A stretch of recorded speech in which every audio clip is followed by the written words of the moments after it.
Assalamualaikum warahmatullahi wabarakatuh.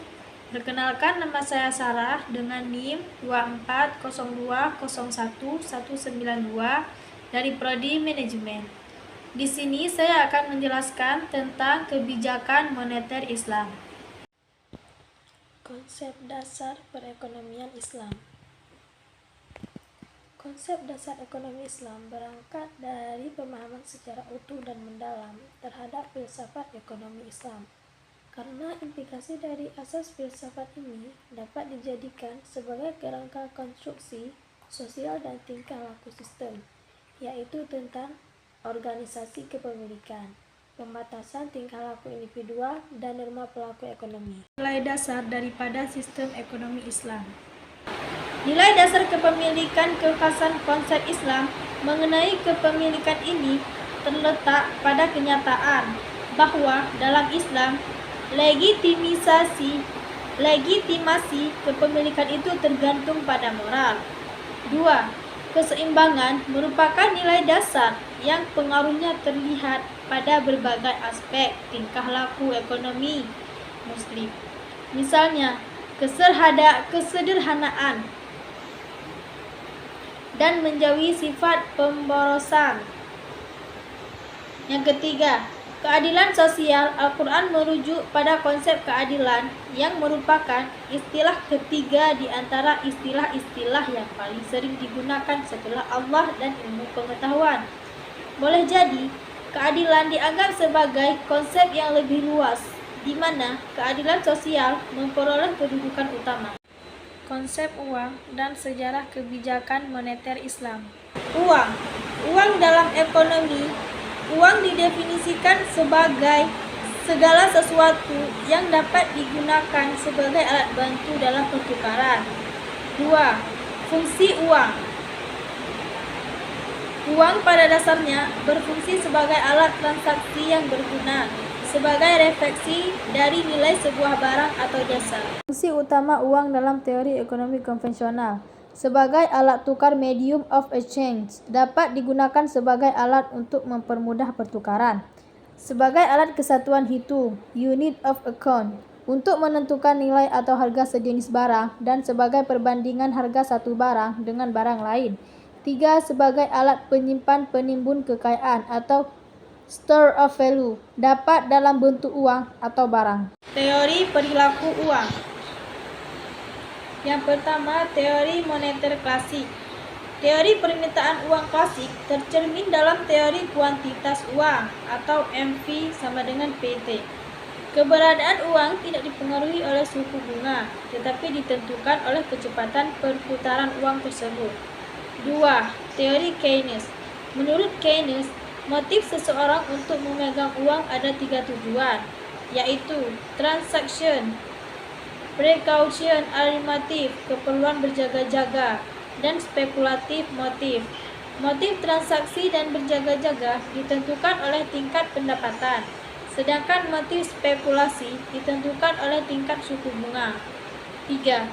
Conceptive value of money. Teori economic value of money. Teori konvensional meyakini bahwa uang saat ini lebih bernilai dibanding uang di masa depan. Teori ini berangkat dari pemahaman bahwa uang adalah sesuatu yang sangat berharga dan dapat berkembang dalam suatu waktu tertentu. Dengan memegang uang, orang dihadapkan pada risiko berkurangnya nilai uang akibat inflasi. Sedangkan jika menyimpan uang dalam bentuk surat berharga, pemilik uang akan mendapatkan bunga yang diperkirakan di atas inflasi yang terjadi. Perspektif uang dalam ekonomi Islam. Pengertian uang menurut ekonomi Islam. Uang dalam bahasa Arab disebut mal. Asal katanya berarti condong, yang berarti menyondongkan mereka ke arah yang menarik, di mana uang sendiri mempunyai daya menarik yang terbuat dari logam. 2. Fungsi uang dalam ekonomi syariah. Misalnya tembaga, emas, dan perak, dalam penggunaannya sebagai alat pembayaran atau media untuk pertukaran dalam melaksanakan transaksi ekonomi, maka penggunaan uang sejalan dengan konsep ekonomi syariah.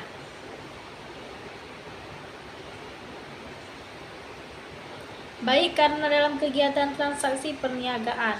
Spekulasi tersebut tidak disukai maupun karena spekulasi umumnya berkaitan dengan menghalangi terjadinya mekanisme pasar yang wajar guna mendapatkan fluktuasi harga yang abnormal.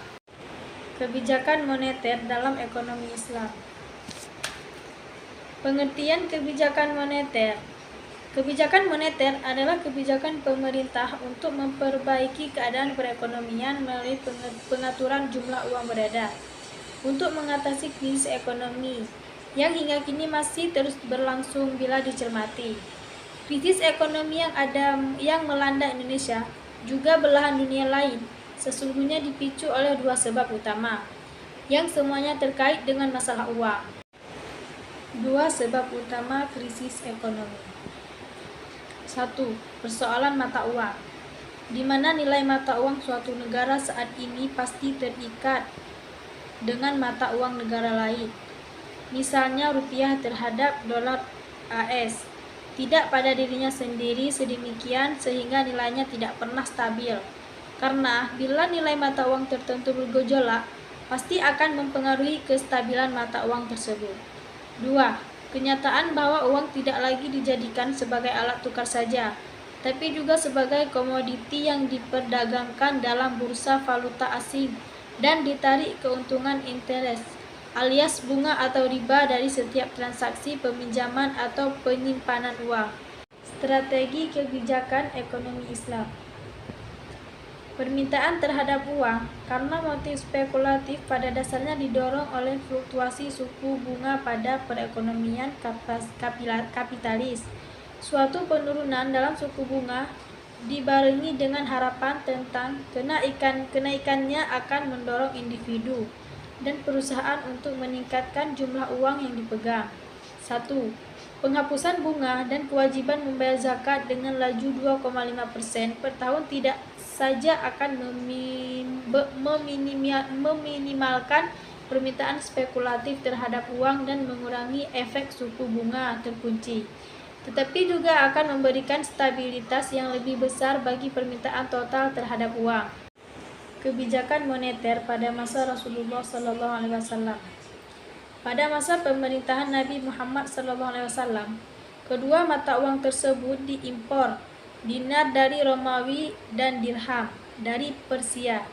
Besarnya volume dinar dan dirham yang diimpor dan juga barang-barang komoditas bergantung kepada volume komoditas yang diekspor kedua negara tersebut. Karena tidak adanya pemberlakuan tarif dan masuk pada barang impor, uang diimpor dalam jumlah yang cukup untuk memenuhi permintaan internal. Dengan demikian, dapat disimpulkan bahwa pada awal periode Islam, penawaran uang terhadap pendapatan sangat elastis. Sekian dari penjelasan saya.